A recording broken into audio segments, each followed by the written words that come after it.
تخيل كريستيانو رونالدو بيقول أشهد أن لا إله إلا الله. تتوقع يحصل إيه؟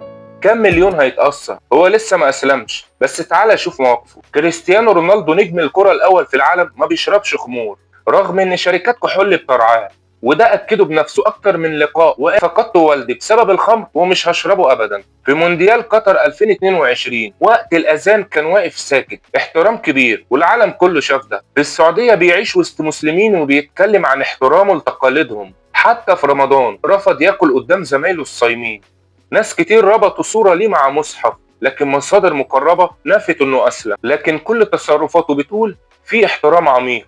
طب لو كريستيانو فعلا اسلم، تتوقع ايه اللي هيحصل؟ ده عنده اكتر من 600 مليون متابع. كم واحد ممكن يسأل عن الاسلام؟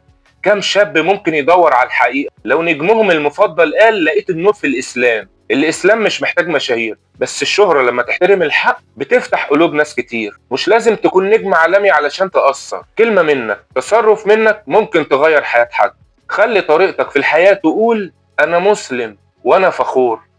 سلام.